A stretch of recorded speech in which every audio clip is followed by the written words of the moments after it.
My name is Ethel, and I'm 63 years old.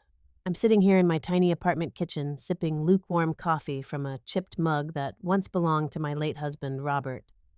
2 years have passed since I lost him, and I've been living alone in this cramped space ever since. But this isn't really about my current situation. This is about the beautiful country house Robert left behind, nestled in the Blue Ridge Mountains where we spent the happiest 42 years of our lives. It's about my son Marcus and what he decided to do with that precious home without asking me. Something happened last week that changed everything, and I need to tell someone about it. Before I begin this story, I'd love to know where you're watching from. Are you in your own cozy home or maybe taking a break at work? Please hit that like button and subscribe to hear more heartfelt stories from my life. Now let me take you back to the beginning when I still believed my son truly understood what family meant. Robert and I built our love story brick by brick in that Virginia mountain house. We were just 21 when we bought those 40 acres of wild land with nothing but a clearing and a dream. I still remember the first morning we woke up in our tent frost, covering everything, and Robert making pancakes on a camp stove while I sketched our future home in a notebook. We spent every weekend for 3 years driving up from Richmond, where Robert worked as an electrician, and I taught elementary school. We'd arrive Friday night exhausted, but by Saturday morning we were transformed into builders, dreamers, partners in the truest sense. Robert learned carpentry from YouTube videos and library books. I taught myself about native plants and sustainable gardening from seed catalogs and farmers' almanacs. The house grew slowly, room by room. First came the foundation, which Robert poured with help from his brother. Then, the frame, which we raised with a barn-raising party that brought together neighbors we barely knew but who became lifelong friends. The kitchen took us 6 months because I kept changing my mind about the cabinet layout. Robert never complained, just smiled and measured again. Our son Marcus was born in that house during a spring thunderstorm 3 weeks before his due date. The midwife barely made it up the mountain road. I labored in the bedroom overlooking the vegetable garden I'd planted the previous fall. Robert held my hand and whispered about all the adventures we'd have as a family in this magical place. Marcus grew up wild and free, climbing the ancient oak trees, building forts in the creek bed, helping Robert with the endless projects that kept an old house standing strong. Summer evenings meant fireflies and Robert's guitar on the front porch. Winter meant splitting wood together and reading by the fireplace Robert built with stones from our own land. When Marcus left for college, then moved to the city for work, the house felt too quiet, but it also felt more precious. Every corner held memories. The kitchen windowsill where I'd grown herbs bore the scratches from countless pots. The living room walls displayed Marcus's elementary school artwork alongside Robert's photography. The master bedroom still had the rocking chair where I'd nursed our baby and later sat with Robert during his final illness. Robert always said that house was our greatest achievement, not because of its monetary value, but because of what it represented. Love made visible, dreams built by hand, a sanctuary where 3 generations could gather and remember what really mattered. But after Robert's sudden heart attack, everything shifted. His will designated the house to Marcus, while I inherited our small city apartment and savings account. I understood Robert's reasoning. Marcus was the future. I was just one aging woman who might struggle with the house's upkeep. Still signing those papers felt like giving away a piece of my soul. Marcus began his own life in the city with his wife Stephanie, an ambitious marketing professional with expensive tastes and bigger dreams. She made no secret of her disdain for country living, often making jokes about rustic chic and asking when Marcus planned to modernize his inheritance. I tried to stay positive, hoping she'd grow to appreciate the house's unique character. I never imagined what would happen next. The phone call came on a Tuesday morning in March, 3 months after Robert's funeral. I was watering the small herb garden I'd started on my apartment balcony when Marcus's number appeared on my screen. "Hi, sweetie," I answered, genuinely happy to hear from him. We'd talked less frequently since the funeral, and I missed our regular conversations. "Mom, I have some exciting news." His voice carried that particular tone he'd used as a child when announcing something he thought was wonderful but suspected others might question. "I've decided to give the mountain house to Stephanie as a birthday gift." The ceramic watering pitcher slipped from my hands, shattering against the concrete balcony floor. water and pottery shards scattered everywhere, but I couldn't move to clean it up. "Give it to her," I managed to whisper. "She's been dreaming about turning it into something really special, a wellness retreat center for lifestyle bloggers and influencers. She has this amazing vision of transforming the old place into a luxury destination where creative people can come to recharge and create content." Each word felt like a physical blow. I gripped the phone tighter, trying to steady myself against the balcony railing. "Marcus, honey, that house contains 42 years of our family history. Your father built those bookshelves by hand. I planted every flower in that garden. Your first steps were taken across that kitchen floor." "Mom, I know you're sentimental about it, but Stephanie has real plans. Professional plans. She's already contacted contractors and interior designers. This could be a serious business opportunity. What about the family photos, the furniture your father made, the quilt your grandmother gave us for our wedding? You can take anything you really need, but honestly, Mom, your apartment isn't big enough for extra furniture, and Stephanie wants to start fresh with a completely new aesthetic." The line went quiet except for the sound of my ragged breathing. Then I heard Stephanie's voice in the background, sweet and manipulative. "Let me talk to her," she said, and suddenly she was on the phone. "Hi, Ethel. I'm so excited about this project. I promise I'll take wonderful care of the house. I'm thinking we'll gut most of the interior and install floor-to-ceiling windows, maybe add a meditation deck and an infinity pool. It'll be absolutely stunning for my social media content." "Stephanie," I said carefully, "that house has been in our family for over 4 decades. It's not just a building, it's our history." "Oh, I completely understand your attachment," she replied with practiced sympathy.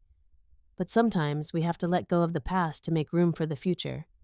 I'll make sure to document everything before we renovate so you'll have photos to remember it by." When Marcus got back on the phone, his voice was defensive. "Mom, this is my decision. Dad left the house to me, and I want to do something meaningful with it, something that will make Stephanie happy." "And what about making your mother happy?" I asked quietly. "You have your apartment. You have your memories. This is about building something new." After we hung up, I sat among the broken pottery pieces and cried harder than I had since Robert's funeral. But as the tears dried, something else began growing inside me. A quiet determination. A memory of something Robert had told me just weeks before his death. Something I'd almost forgotten in the grief and chaos that followed. He'd been weak but alert, holding my hand as we sat in the sunroom, overlooking our beloved mountains. "Ethel," he'd said, "there are things about that house you don't know yet. Things I've kept safe for you just in case. If anything ever happens to make you question your place, then remember the study. Remember what we talked about hiding behind the old bookshelf." At the time, I'd thought he was confused from medication. Now, I wondered if he'd been more lucid than any of us realized. The next 3 weeks passed in a blur of sleepless nights and painful planning. I couldn't shake Robert's cryptic words about the study and the bookshelf.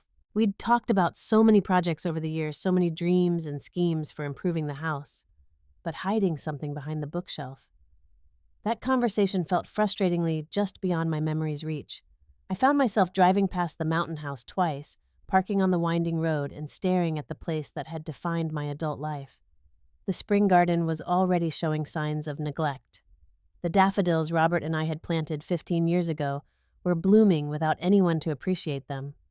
The porch swing hung motionless, missing the gentle push Robert used to give it every evening. Each visit strengthened my resolve to uncover whatever Robert had meant about the study. I'd spent countless hours in that room watching him work at his handmade desk, organize his photography equipment, and plan his various projects. The built-in bookshelf stretched from floor to ceiling along the west wall, filled with his collection of woodworking manuals, photography books, and local history texts. On the 3rd week after Marcus's announcement, I made my decision. I would visit the house one final time before he officially transferred ownership to Stephanie. I still had my keys, and legally, nothing had changed yet. The house remained part of Robert's estate with Marcus as the designated heir, but not yet the official owner. I called a taxi for the 40-minute ride to the mountains, telling the driver to wait while I collected some personal items. My heart hammered against my ribs as we wound up the familiar gravel driveway. The house looked smaller, somehow more vulnerable, as if it already sensed its abandonment. Using my key felt like both coming home and saying goodbye. The front door opened with the same gentle creak it had made for 20 years. Inside, the afternoon light slanted through windows I'd washed just before Robert's death, illuminating dust motes that danced in the golden beams. I walked directly to the study, my footsteps echoing in the empty house. Robert's desk still held his final project, a photo album documenting our 4 decades together. His reading glasses lay folded next to it, waiting for eyes that would never see again. The bookshelf looked exactly as it always had, filled with his carefully organized collection. But I knew Robert better than anyone. If he'd hidden something here, it would be accessible but not obvious. I began running my hands along the shelf edges, looking for any mechanism or hidden panel. Behind his favorite woodworking manual, my fingers found a small metal lever barely noticeable unless you were specifically searching. When I pressed it, a section of the bookshelf swung inward like a hidden door, revealing a small room I'd never known existed. Inside, organized with Robert's characteristic precision, was everything he'd been trying to tell me. Legal documents in protective folders, photographs documenting our house-building process, financial records I'd never seen, and most importantly, papers that changed everything I thought I knew about our family's situation. The trust documents told a story completely different from what I'd understood. Robert hadn't simply left the house to Marcus. He'd established a complex legal arrangement that made Marcus a temporary trustee, not the owner. According to the carefully worded papers, any attempt to sell or transfer the property required my explicit consent. The house remained mine in all but name, protected by legal structures I'd never known existed. There were also letters written in Robert's careful handwriting addressed to me and dated just days before his death. In them, he explained his strategy. He'd wanted to test Marcus's character to see if our son would respect his mother's feelings and the family's history. If Marcus tried to give away the house without consulting me, these documents would prove that he'd never actually had the legal authority to do so. My dearest Ethel, one letter began. If you're reading this, it means our son has probably disappointed us both. But remember, love sometimes requires tough lessons. Let Marcus discover the truth about ownership versus stewardship. Let him learn that family legacy isn't something you can give away to impress others. When he's ready to understand what this house really means, these papers will make it possible for you to forgive him and start over. I sat in that hidden room for nearly an hour, reading Robert's words and understanding his wisdom. He'd known our son better than I'd realized.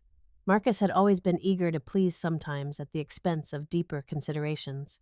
Robert had given him rope to either climb higher or hang himself. I carefully returned everything to its place and sealed the hidden room.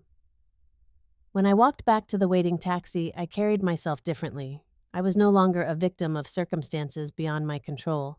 I was a woman with options, waiting for the right moment to use them. 2 weeks later, Marcus called with the details of the official handover. He and Stephanie would drive to the house on Saturday morning to complete the transfer paperwork and begin planning their renovation. His voice bubbled with excitement about surprising his wife and proving himself as a provider. "She's been working with this amazing interior designer," he gushed. "They want to completely transform the main living areas, add a commercial kitchen for hosting events, and convert the master bedroom into a luxury spa suite. Stephanie thinks we could charge premium rates for weekend retreats." I listened with what I hoped sounded like maternal interest, making appropriate comments, while my heart broke a little more. Marcus described his wife's plans as if she were discussing a hotel renovation, not the dismantling of his childhood home. "The contractor estimated we'll need to gut most of the interior," he continued. "Stephanie wants everything open concept, very modern and Instagram-worthy. She's already planned the photo shoots she'll do there." "It sounds like she has big dreams," I managed to say. "She does, and I want to make them come true. Dad would have understood that providing for your wife is a man's most important responsibility." After we hung up, I spent Friday evening preparing. I drove to the mountains again, parking in the small clearing near our property, where Robert and I used to go for evening walks. From there, I had a clear view of the house and driveway. I brought binoculars, a thermos of coffee, and Robert's old camping chair. Saturday morning dawned clear and bright, the kind of spring day that made the mountains look like a painting. At exactly 10:30, Marcus's black BMW appeared on the gravel drive. Through my binoculars, I watched my son emerge from the driver's side, straightening his expensive jacket and checking his appearance in the side mirror. Stephanie stepped out wearing white designer jeans and heels completely inappropriate for country living. She immediately began taking photos with her phone, posing against the house's rustic exterior, while Marcus carried their overnight bags to the front porch. I could see her lips moving as she recorded what was probably a social media story about her new mountain mansion. Marcus looked proud and satisfied like a peacock displaying his finest feathers. They stood at the front door for several minutes while Stephanie continued her photo session. She posed with the key, posed with Marcus, posed alone with her hand on the doorknob. Every gesture was calculated for maximum social media impact. Finally, Marcus unlocked the door and they disappeared inside. I settled back in Robert's chair and waited. Whatever happened next would determine the future of our family relationships. Through the windows, I could see them moving from room to room. Stephanie appeared to be taking notes while Marcus followed behind like an eager puppy. At one point, she gestured dramatically at the living room, probably explaining her open concept vision. I didn't have to wait long for the discovery that would change everything. From my hidden vantage point, I watched Marcus and Stephanie explore the house with the enthusiasm of new property owners.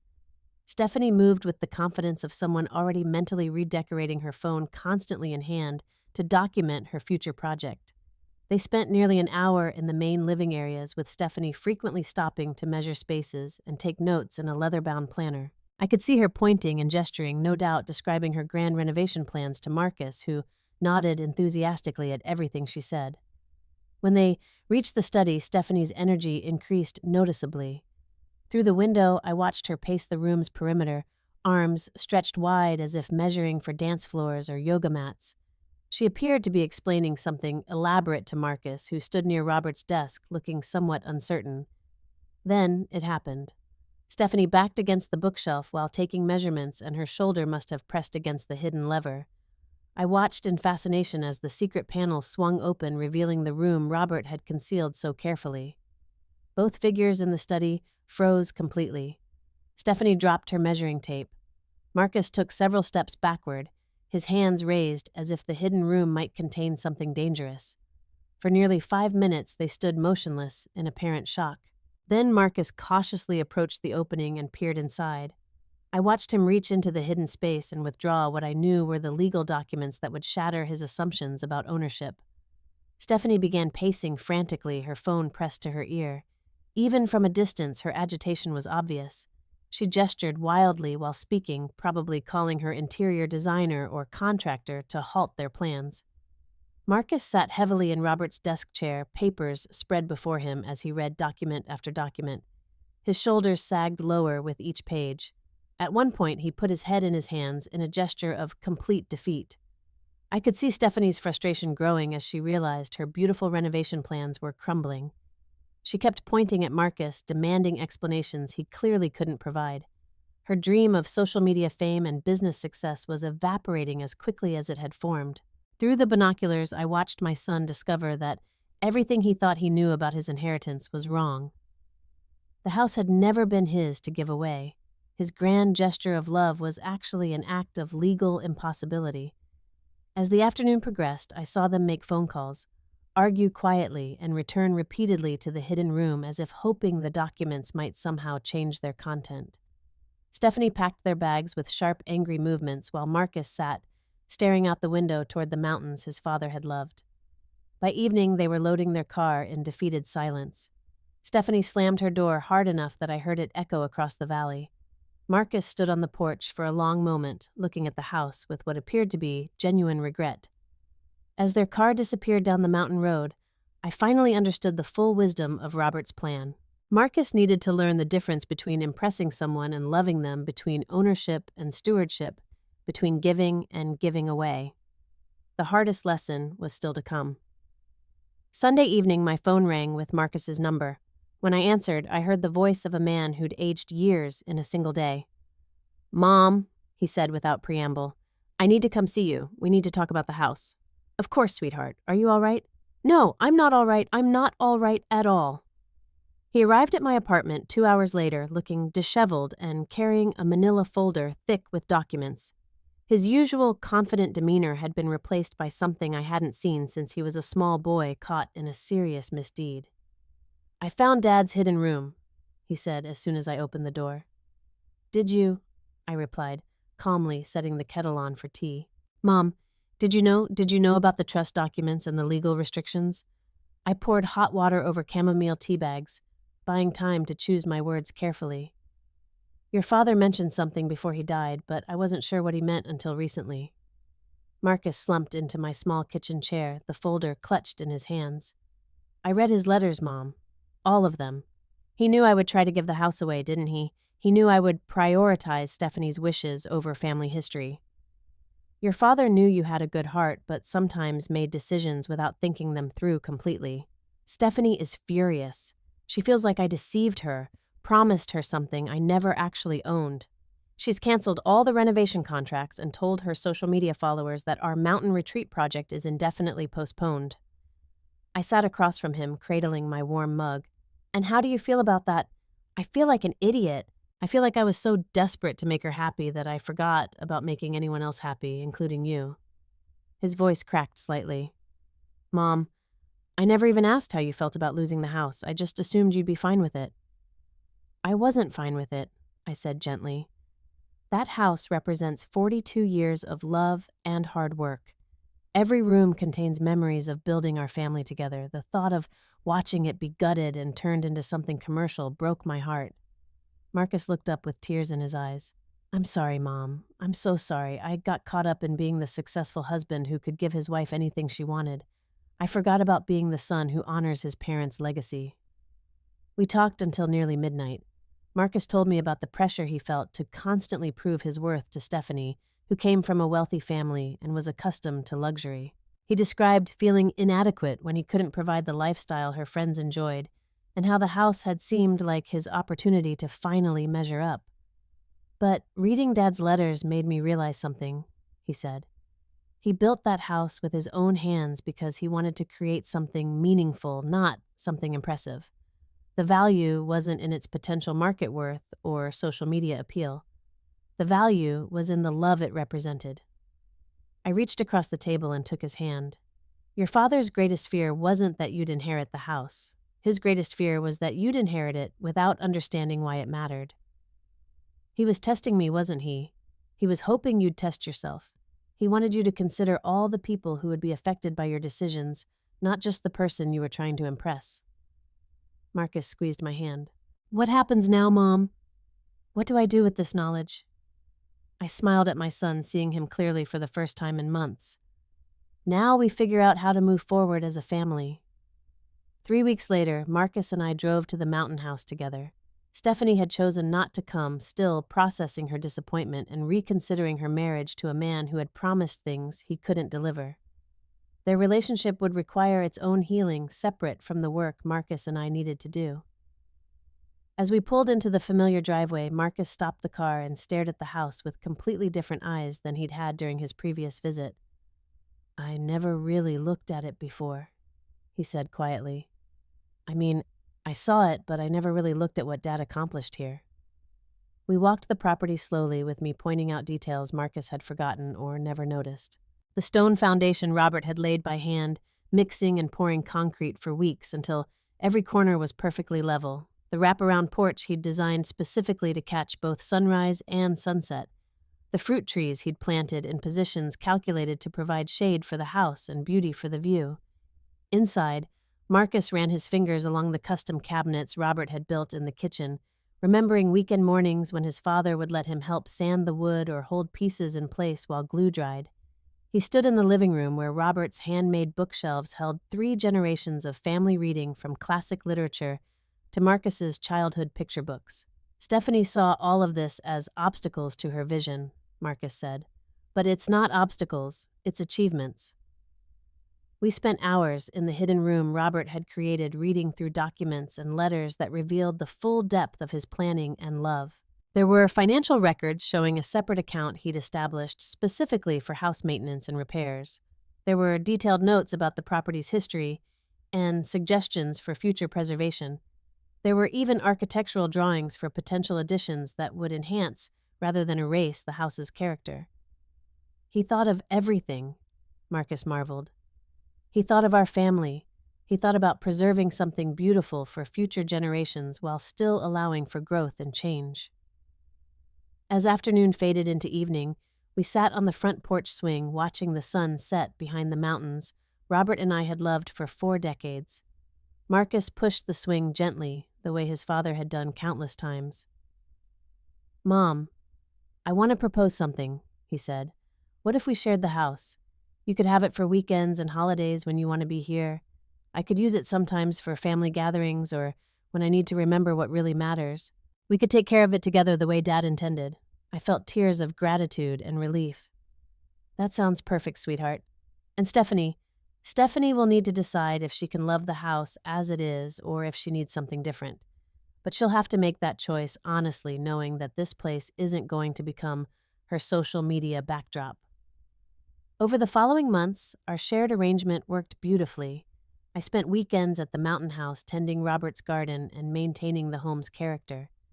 Marcus visited regularly, often bringing work projects he wanted to complete in his father's old workshop. Slowly, he began to see the house not as an asset to leverage, but as a legacy to preserve. Stephanie eventually apologized for her initial reaction, admitting that she'd been more interested in the house's potential to enhance her public image than in understanding its significance to our family. She and Marcus began marriage counseling to address the deeper issues their conflict had revealed. During one particularly meaningful weekend, Marcus brought his tool belt and helped me repair the porch railing that had been damaged during the previous winter's storms. As we worked together, sanding and staining the wood, I watched him connect with his father's memory in a way he'd never allowed himself before. "I understand now why Dad left me the house," he said as we took a break to admire our work. "Not because he wanted me to own it, but because he wanted me to earn it." "And have you earned it?" I asked. Marcus looked out over the mountains, considering carefully. "I'm still working on it, but I think I'm finally heading in the right direction." As evening approached and we prepared to return to the city, I stood in the kitchen where Robert and I had shared so many meals and conversations. The house felt alive again, filled with purpose and love rather than sitting empty and abandoned. I thought about Robert's final gift to our family. Not just the house itself, but the opportunity for Marcus to discover who he wanted to be as a man, husband, and son. Sometimes the most valuable inheritance isn't what you receive, but what you learn about yourself in the process of receiving it. The mountain house remains our gathering place just as Robert intended. It's not a social media showcase or a business venture. It's a home where 3 generations learned about love sacrifice and the difference between wanting something and deserving it.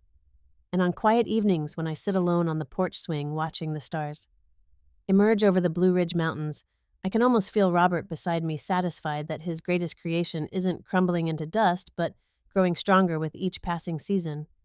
Some gifts take time to unwrap completely. Some lessons take years to understand. But the most precious inheritance we can leave our children isn't property or money. It's the wisdom to know what truly matters and the courage to protect it. Have you ever had to make a difficult decision about family property or inheritance? How did you balance different family members' needs and desires? Share your story in the comments below. I'd love to hear about your experiences with family legacy and the challenges that come with preserving what matters most. If this story touched your heart, please give it a like and subscribe for more real-life tales about family love and the lessons we learn when life doesn't go according to plan. Share this video with anyone who might be facing similar challenges with family property or inheritance decisions. Thank you for listening to my story and letting me into your day. I hope Marcus's journey reminded you that sometimes the best gifts are the ones that teach us about ourselves. May you always find the courage to choose love over impression and legacy over luxury. Until next time, take care of each other and remember that home isn't just a place, it's a feeling we create together.